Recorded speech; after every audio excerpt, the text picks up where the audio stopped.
Viewers আসসালামু আলাইকুম, সবাইকে আমার চ্যানেলের পক্ষ থেকে স্বাগত জানাচ্ছি। এবছর যারা বিশ্ববিদ্যালয়ে ভর্তি হতে চান তাদের জন্য আজকের এই ভিডিওটি খুবই গুরুত্বপূর্ণ। আপনারা জানেন যে বিশ্ববিদ্যালয়ে ভর্তি হতে হলে ভালো জিপিএর প্রয়োজন হয়, তাছাড়া ভর্তি পরীক্ষায় ভালো রেজাল্টের প্রয়োজন হয়। এর সাথে আরেকটি শর্ত সংযোজন করা হয়েছে, যেটি হচ্ছে শিক্ষার্থীদের ডোপ টেস্ট করা হবে। আসলে ডোপ টেস্ট কি, ডোপ টেস্ট কিভাবে করা হয়, যদি ডোপ টেস্টে পজিটিভ আসে তাহলে কি বিশ্ববিদ্যালয়ে ভর্তি হওয়া যাবে কিনা, সেই সকল তথ্য নিয়ে আজকের ভিডিওতে আলোচনা করব। তার আগে একটু অনুরোধ, আপনি যদি আমার চ্যানেলের নতুন দর্শক হয়ে থাকেন তাহলে চ্যানেলটি সাবস্ক্রাইব করুন, এবং ইতিমধ্যে চ্যানেলটি সাবস্ক্রাইব করে থাকলে অসংখ্য ধন্যবাদ। এ বিষয়ক একটি নিউজ আপডেট প্রকাশিত হয়েছে দ্য ডেইলি ক্যাম্পাস পত্রিকায়, যার শিরোনাম ডোপ টেস্ট কি, ধরা পড়লে বিশ্ববিদ্যালয়ে ভর্তি হওয়া যাবে। এই যে খবরটি রয়েছে, এই খবরটি বিশ্লেষণ করে আমাদেরকে পুরো বিষয়টি বুঝিয়ে দেব। তো খবরটির শেষের অংশে অবশ্য এই ডোপ টেস্ট নিয়ে আলোচনা রয়েছে, তাই আপনারা ভিডিওটি প্রথম থেকে শেষ পর্যন্ত দেখলে পুরো বিষয়টি বুঝতে পারবেন।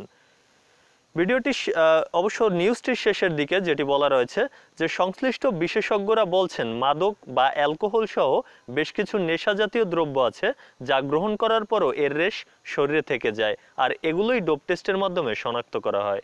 আসলে বিষয়টি আশা করি বুঝতে পেরেছেন যে ডোপ টেস্ট করলে মূলত অ্যালকোহল কিংবা মাদক জাতীয় দ্রব্য যদি শরীরে থাকে বা তার রেশ যদি থাকে সেটি ধরা পড়ে। কিভাবে এই টেস্ট করা হয় সে বিষয়টি দেওয়া রয়েছে। সাধারণত অভিযুক্তদের মূত্র বা রক্ত, আবার কখনো দুটিরই নমুনা পরীক্ষা করা হয়। ডোপ টেস্টে মাদক গ্রহণ করার শেষ এক সপ্তাহ মুখের লালার মাধ্যমে, শেষ 2 মাস রক্তের মাধ্যমে, শেষ 12 মাস বা 1 বছর চুল পরীক্ষার মাধ্যমে মাদক শনাক্ত করা হবে। এছাড়া ডোপ টেস্টে স্পাইনাল ফ্লুইড পরীক্ষার মাধ্যমে গত 5 বছরের মধ্যে যদি কেউ মাদক গ্রহণ করে তবে এ পরীক্ষায় ধরা পড়বে। বর্তমানে মূত্র পরীক্ষার মাধ্যমে ডোপ টেস্ট করা হচ্ছে, এবং এই পরীক্ষার মাধ্যমে কোনো ব্যক্তি শেষ 10 দিনে কোনো মাদক গ্রহণ করেছেন কিনা তা জানা যাবে।